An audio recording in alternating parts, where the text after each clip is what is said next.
এটাৰ পিছত আনটো ভয়ংকৰ দুৰ্ঘটনা এইবাৰ বৰাক ট্ৰেজেডি এইবাৰ বৰাক নৈ ট্ৰেজেডি এটা শিহৰণকাৰী এটা ভয়ানক দুৰ্ঘটনাই জোকাৰিছে বৰাক উপত্যকা এখন চলন্ত এল্টো সোমাল গৈ বৰাক নৈত দলঙৰ পৰা উফৰি গৈ বৰাক নৈত সোমাই পৰিল বাগৰি পৰিল এখন চলন্ত এল্টো আৰু প্ৰাণ হেৰুৱালে মাতৃ কন্যাই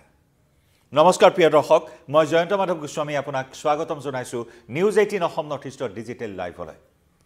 প্ৰত্যেক দিনেই সংঘটিত হৈছে ৰাজ্যত এটাৰ পিছত আনটো ভয়ানক পথ দুৰ্ঘটনা সৌখিদিনা ডিব্ৰুগড়ত এটা ভয়ংকৰ পথ দুৰ্ঘটনাত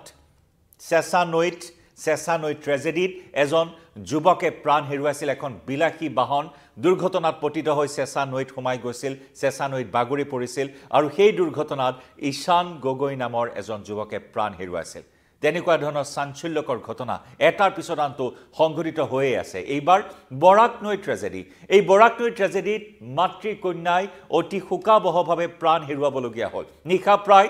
12 মান বজা 11:30 বজাৰ পৰা 12 বজাৰ ভিতৰত এই ভয়ানক দুৰ্ঘটনাটো সংঘটিত হৈছে এখন ৰঙা ৰঙৰ এল্টো এই ৰঙা ৰঙৰ এল্টোখনত এটা পৰিয়াল ঘৰলৈ গৈ আছিল তেওঁলোকে চিকিৎসকৰ কাষলৈ আহিছিল তেওঁলোকৰ চিকিৎসাজনিত কিছু সমস্যা সেই সমস্যাৰ বাবে চিকিৎসকৰ কাষ চাপিছিল আৰু চিকিৎসকৰ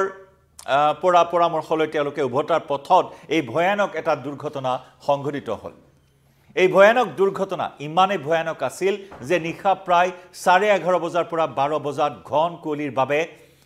কুঁৱলীৰ বাবে পথৰ দুৰৱস্থাৰ বাবে এই দুৰ্ঘটনা সংঘটিত হ'ল আৰু যাৰ পৰিণতিত এল্টো বাহনখনৰ ভিতৰত আবদ্ধ হৈ প্ৰাণ হেৰুৱাবলগীয়া হ'ল মাতৃকন্যা আনহাতে চালকৰ আসনত থকা যিগৰাকী ব্যক্তি তেওঁৰ পত্নী আৰু কন্যাই প্ৰাণ হেৰুৱালে সেই ব্যক্তিগৰাকীয়ে গাড়ীৰ আইনা ভাঙি নৈৰ পৰা ওলাই আহিবলৈ সক্ষম হ'ল প্ৰাণ ৰক্ষা কৰিবলৈ সক্ষম হ'ল কিন্তু তেতিয়া নিশা 12 বজা কাক পাব কাৰ পৰা সহায় বিচাৰিব নিৰিবিলি এটা স্থান কিন্তু তেনে সময়তে স্থানীয় লোকক তেওঁ অৱগত কৰিলে বিষয়টো স্থানীয় লোকৰ সহযোগত উদ্ধাৰ অভিযানত নামি পৰিল প্ৰশাসনক খবৰ দিয়া হ'ল প্ৰশাসনৰ ফালৰ পৰা আহিল এছডিআৰএফৰ দল আহিল উদ্ধাৰকাৰী দল আহিল আৰু উৰে নিশা বৰাক নৈত অভিযান চলায়ো এল্টো গাড়ীখন উদ্ধাৰ কৰিবলৈ সক্ষম নহ'ল গতিকে ভাবক কিমান এটা ভয়ানক শোকাবহ পথ দুৰ্ঘটনা এল্টোখনৰ ভিতৰতে পানীত কক বকাই প্ৰাণ হেৰুৱাবলগীয়া হ'ল মাতৃকন্যাই এই দুৰ্ভাগ্যজনক ঘটনাই সকলোৰে চকু সেমেকাই তুলিছে এইখিনি মুহূৰ্তত মৃত্যু এনেকৈ আহেনে এনেকুৱা ধৰণৰ প্ৰশ্ন এতিয়া সকলোৰে মুখে মুখে আমি দৃশ্য আপোনাক দেখুৱাই লৈছো এয়া হৈছে কাছাৰৰ বৰখলাৰ ৰায়পুৰৰ বৰাক নৈত এই ভয়ানক দুৰ্ঘটনাটো সংঘটিত হ'ল নিয়ন্ত্ৰণ হেৰুৱাই বৰাক নৈত বাগৰি পৰিল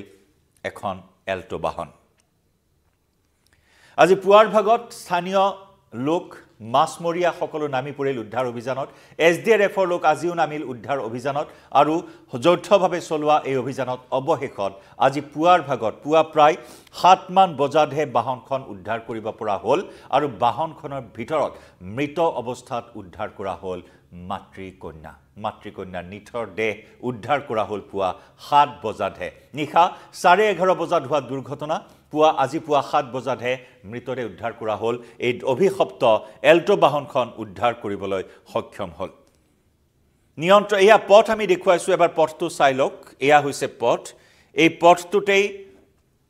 নিয়ন্ত্ৰণ হেৰুৱাই বৰাক নৈত সোমাই গ'ল এল্টো বাহনখন বৰাক নৈত বাগৰি পৰিল নিয়ন্ত্ৰণ হেৰুৱাই এটা মথাউৰি এই মথাউৰিটোতে জৰাজীৰ্ণ অৱস্থাত আছে পথছোৱা আকৌ এবাৰ দেখুৱাইছো যি সময়ত উন্নয়নৰ ঢাক ঢোল বজাই থকা হৈছে চৌদিশে উন্নয়নৰ শ্লোগান বাজিছে বাট পথৰ উন্নয়ন সাধন কৰাৰ কথা কোৱা হৈছে কিন্তু তেনেকুৱা এটা সময়তে দেখিবলৈ পোৱা হৈছে যিসমূহ দুৰ্ঘটনা সংঘটিত হৈছে তাৰ অন্যতম কাৰণেই হৈছে পথৰ দুৰৱস্থা তথৈবচ অৱস্থা পথৰ আৰু তেনেকুৱা এটা পুতৌজনক পথ এই মুহূৰ্তত আমি দেখুৱাইছো আৰু এই পথটোৰ পৰিণতিতে কালি নিশা সেই ভয়ানক দুৰ্ঘটনাটো সংঘটিত হ'বলৈ পালে চাওক এটা মথাউৰি এটা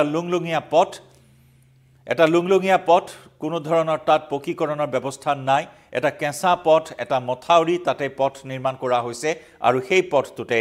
ইফালে ঘন কুঁৱলী নিশা 12 বজাৰ কুঁৱলী দৃশ্যমান তেনেই কম পথৰ তাতে আৰু মুকলি ঠাইত কুঁৱলীৰ আচ্ছাদন এনেই বেছি হয় কুঁৱলীয়ে ছানি ধৰে মুকলি ঠাইত অতি কম সময়ৰ ভিতৰতে আৰু তেনেকুৱা এটা পৰিস্থিতিত নিয়ন্ত্ৰণ হেৰুৱাই নিশা 11:30 বজাত এই ভয়ানক দুৰ্ঘটনাটো সংঘটিত হ'ল মঙলবাৰে বিয়লি কাছাৰৰ বৰখলাৰ বুঢ়ীবাইলৰ বাসিন্দা বছিৰুদ্দিন আমি নাম এই মুহূৰ্তত জনাব বিচাৰিছো আপোনালোকক আমাৰ হাতত পৰিচয় আহিছে এই ভুক্তভোগী পৰিয়ালটোৰ বা দুৰ্ভগীয়া পৰিয়ালটোৰ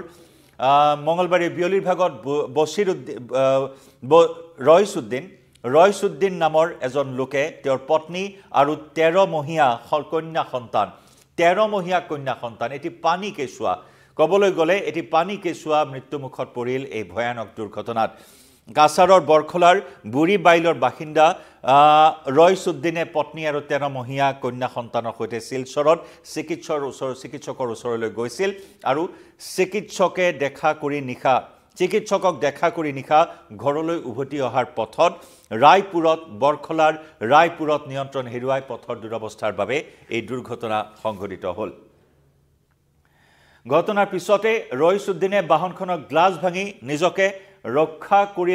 প্ৰাণ ৰক্ষা কৰিবলৈ সক্ষম হ'ল যদিও গাড়ীসহ নৈত পৰে পত্নী হেলিনা বেগম বৰভূঞা আৰু 1 বছৰীয়া কন্যা জয়তাৰা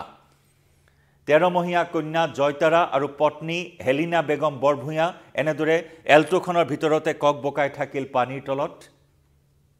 ৰয়ছুদ্দিনে উদ্ধাৰ কৰিবলৈ চিঞৰ বাখৰ কৰিলে নিশাই স্থানীয় ৰাইজৰ সহযোগত অভিযান চলোৱা হ'ল যদিও গাড়ীখনৰ কোনো সন্ধান নোলাল স্থানীয় ৰাইজে আহত অৱস্থাত ৰয়ছুদ্দিনক শিলচৰ মেডিকেল কলেজ হাস্পতালত ভৰ্তি কৰোৱাই আৰু ঘটনাৰ পিছতে আৰক্ষী আৰু SDRFে উৰে নিশা অভিযান চলায়ো বাহনখন উদ্ধাৰ কৰিবলৈ সক্ষম নহল নিশা কোনো ধৰণৰ সংসূত্ৰই নোলাল ৰঙা ৰঙৰ এই অভিশপ্ত এল্টো বাহনখনৰ এটি 13 মহীয়া কন্যা সন্তানে এনেদৰে মাতৃৰ সৈতে ককবকাই প্ৰাণ হেৰুৱাবলগীয়া হ'ল আমি পুনৰ জনাইছো ৰয়ছুদ্দিন নামৰ লোকজনক স্থানীয় লোকে শিলচৰ মেডিকেল কলেজ হাস্পতালত ভৰ্তি কৰোৱাই আৰু আজি পুৱা পুনৰ SDRFে অভিযান চলালে আৰক্ষী অভিযান চলালে স্থানীয় লোকসকলে অভিযান চলালে মাছমৰীয়াই অভিযান চলালে আৰু পুৱা 7 বজাত এই ঘটনা অৰ্থাৎ এল্টোখন উদ্ধাৰ কৰিবলৈ সক্ষম হ'ল আৰু এক লোকাৰণ্য পৰিৱেশে বিৰাজ কৰিলে অঞ্চলটোত সকলোৰে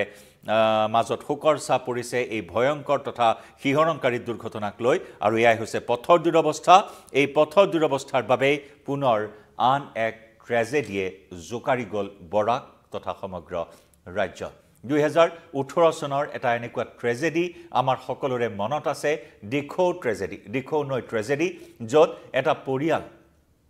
এখন সুইফট ডিজায়াৰ বাহনেৰে গুৱাহাটীলৈ আহি আছিল গুৱাহাটীৰ এজন প্ৰতিষ্ঠিত ব্যৱসায়ী নিজৰ শিৱসাগৰৰ বাসগৃহলৈ গৈছিল আৰু সেই দিখৌ নৈত সেই ভয়ংকৰ এটি দুৰ্ঘটনা সংঘটিত হৈছিল সেই ব্যৱসায়ীজনৰ বিভিন্ন ঘাত প্ৰতিঘাতৰ বাবে চৰম পন্থা বাছি লৈছিল লগত 2 কন্যা লগতে পত্নী আছিল সেই বাহনখনত আৰু সমূহীয়াকৈ যেন আত্মজাহ দিছিল বাহনখনত সেই ব্যৱসায়ীজনে তেনেকুৱা ধৰণৰ এটা ট্ৰেজেডি প্ৰায় এসপ্তাহৰ মূৰত সেই বাহনখন ভৰা দিখৰ পৰা উদ্ধাৰ কৰা হৈছিল সেই ধৰণৰ দুৰ্বিষহ স্মৃতি সকলোৰে মনত আছে আৰু পুনৰ যেন আন এক ট্ৰেজেডি এইবাৰ দুৰ্ঘটনা এই দুৰ্ঘটনাই সকলোকে এই মুহূৰ্তত শোকাহত কৰি তুলিছে বৰাকত এনেকুৱা এটা ভয়ংকৰ দুৰ্ঘটনা তাকো পথৰ দুৰৱস্থাৰ বাবে সংঘটিত হ'ল এই দুৰ্ঘটনা ৰাইজৰ মাজত তীব্ৰ প্ৰতিক্ৰিয়াৰ সৃষ্টি হৈছে পথৰ দুৰৱস্থাৰ বাবে সংঘটিত হোৱা এই দুৰ্ঘটনাক কেন্দ্ৰ কৰি কিভাৱে ৰাজ্যৰ বাট পথৰ দুৰৱস্থা কাৰণ সৌখিদিনা ডিব্ৰুগড়ৰ যি বাইকক থবলৈ গৈ বিয়াৰ কইনা বাইকক থবলৈ গৈ এজন ভাতৃয়ে প্ৰাণ হেৰুৱাবলগীয়া হ'ল চেঁচা নৈত পৰি সেই পথৰ দুৰৱস্থাৰ বাবে ঠিকাদাৰসমূহৰ ময়মতালি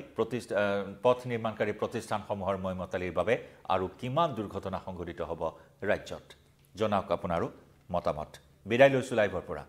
ধন্যবাদ